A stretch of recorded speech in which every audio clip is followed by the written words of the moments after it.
2 years after knocking out GameCube owners with Super Smash Bros. Melee, the team at HAL Laboratory came out swinging again, only this time with a racer based on Nintendo's original jiggly pink puff. This is Kirby Air Ride, released for the Nintendo GameCube in 2003, although the game was originally announced in 1996 for the Nintendo 64. And as a 7-year cycle of development and redevelopment might suggest, this game feels like a collection of ideas with no sense of purpose or direction, like a title Nintendo just wasn't sure what to do with. No matter how hard Kirby spins, that's something he just can't shake.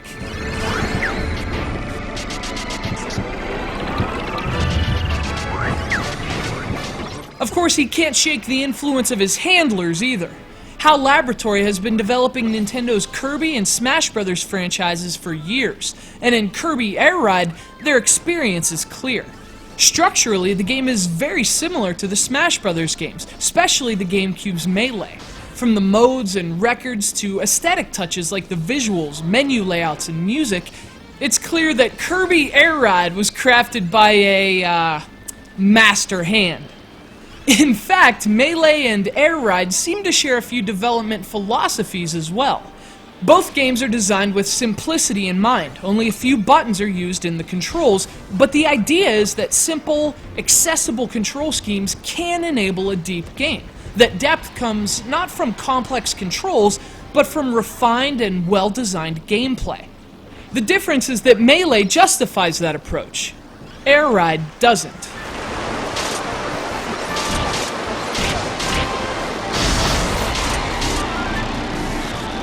Kirby Air Ride is played using the analog stick and the A button exclusively. You won't push a single other button while playing this game.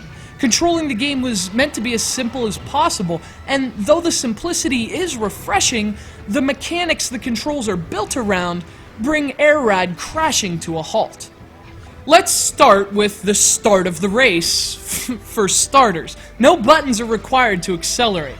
Kirby presses the gas pedal with no assistance from you, and that takes a bit of time to get used to. Holding a button down to race has sort of become instinctive, and at first it's really tough to train yourself not to do that. But even that's not too big of a deal. You get that down eventually, and finally you're racing. You approach a turn, you try to drift, and that's when you find the game's real twist. See, pressing A isn't the gas, it's actually the brake. And if you want to boost around a turn, you don't simply drift into it. You have to slide into it with your brakes. Of course, the hook is that braking charges a speed boost and releasing the brakes uses it, but that never feels useful, at least not as much as a normal drift as utilized in virtually every other racing game would. There just doesn't seem to be much of a point to that design choice, and doing things differently for the sake of being different rarely yields good results. Kirby Air Ride has an interesting control philosophy, but the gameplay mechanics just don't hold up their end of the bargain. Plus, this is just nonsense. Everyone knows hoverboards don't work on water. Kirby, you hoverboard noob. Of course, the game does do a few things right.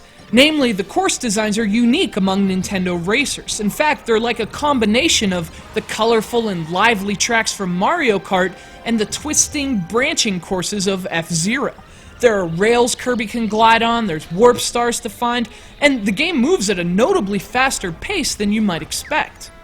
And all of that stuff is great, but even some of the things Air Ride does right, including offering 3 different racing modes, suffer from clunky execution.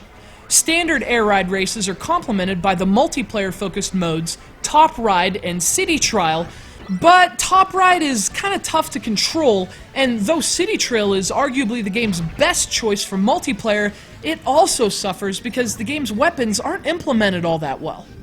To the game's credit, and in classic multiplayer fashion, there are plenty of 4-player modes and even support for LAN options, but there's not much incentive to actually use them.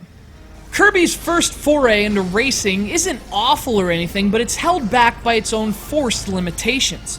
And it's disappointing. The combination of mascot racing and Kirby's enemy-swallowing abilities could have yielded a real burner on the racetrack. But in every sense of the phrase, Kirby Air Ride drifts on autopilot.